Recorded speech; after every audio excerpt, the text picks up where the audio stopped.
The cabin filter is located on the passenger side of the vehicle. Open the glove box. Unhook the dampener arm.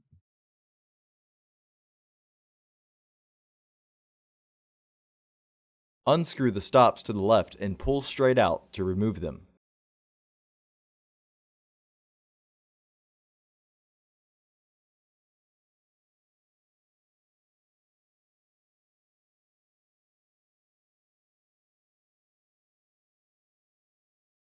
Unclip and remove the housing panel. Remove the old filter from the housing and clean out any debris inside.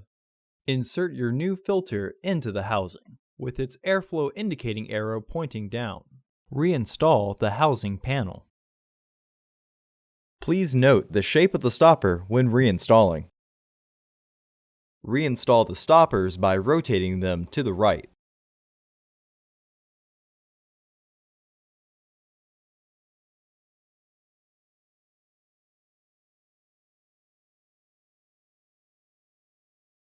Clip the dampener arm back onto the glove box.